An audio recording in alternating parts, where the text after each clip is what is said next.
Dear partners, as you might have already heard, we have recently released a new firmware version for our TD-BLE sensors.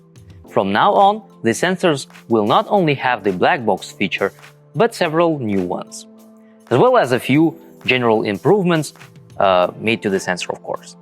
Those are a special tank calibration mode for a quicker tank calibration, the level 2 liters recalculation feature. The sensor can now transmit the volume readings if you save the tank calibration table of up to 50 lines into its memory, and power consumption optimization, and several improvements made to the connectivity with certain GPS trackers.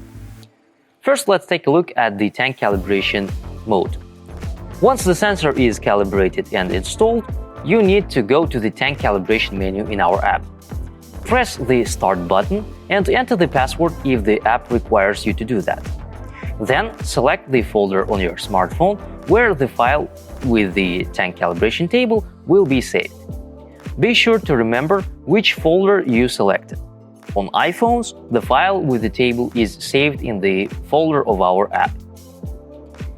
Create the table by giving it a name and setting the volume of portions.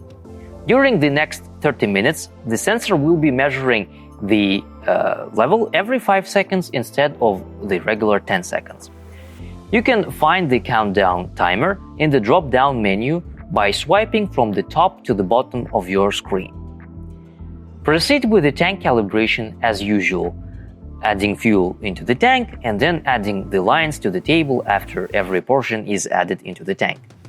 If you cannot finish the tank calibration before those 30 minutes run out, simply go back to the previous menu and then tap on the Continue button and select the table file to pick up where you left off, and the countdown then will be reset. Now let's take a look at the saving the tank calibration table in the sensor's memory feature. On the Additional Features screen, press the Recalculate in Liters button. Although it says liters, remember you can easily consider them to be gallons or any other volume measurement units. You just need to remember which ones you actually used to do the tank calibration. On the next screen, you can activate the Recalculate in Liters tumbler. Then you can add the table manually. The first line must read level 1, liters 0, and then you add the new lines by first entering the level and liter values and pressing the arrow button. If you make a mistake, just press on the line you need to delete and swipe to the left. Continue like that until the table is complete. Or you could just tap on the 3 dots menu and then import the table from the file. At that point, it is also important to remember where exactly you saved the file on your smartphone. Also, remember to tap on the Save to Sensor button once finished with the table. Attention! In case we need to examine the table in future, please make sure that you have the table saved somewhere on your smartphone or on a computer. It doesn't matter. It is important that you could send it to us in case there were some mistakes. To switch between the level and volume readings, just tap on this cog sign and then on the next screen deactivate the Recalculate in Liters tumbler. This is only possible if you connect the sensor to your smartphone, of course.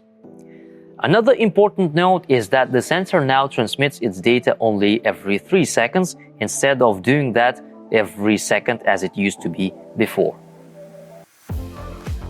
And last but not least, in order for the black box records to have proper timestamps and dates, be sure to tap on the Synchronize Time button in the Additional Features menu after the sensor is installed. The black box's time is then synchronized with the time on your smartphone. To download the data from the black box and analyze it right in the app, tap on the 3 dots menu on the main screen of the sensor and then download the data for a certain period or for the whole time. The black box can store of up to 30 days worth data. Downloading that data remotely is still impossible because there are still no GPS trackers capable of requesting that data from the sensor's black box. So you still need to connect the sensor to your smartphone to gain access to the black box records of the sensor. P.S. If updating the firmware of the sensor from earlier versions, the empty and full calibration values of the device could change. If this happens, be sure to recalibrate the sensor and do the tank calibration from scratch. Otherwise, the sensor's margin of error could increase. Therefore, if your sensors that have already been installed are working fine, no need to rush and update their firmware. Additionally, if updating from the 1.2.0 version or earlier, you need to update the sensor twice, first with the boot change file and then with the firmware file itself. Before updating the firmware of your sensor, be sure to contact us, the tech support team. Our contacts are in the description of this video.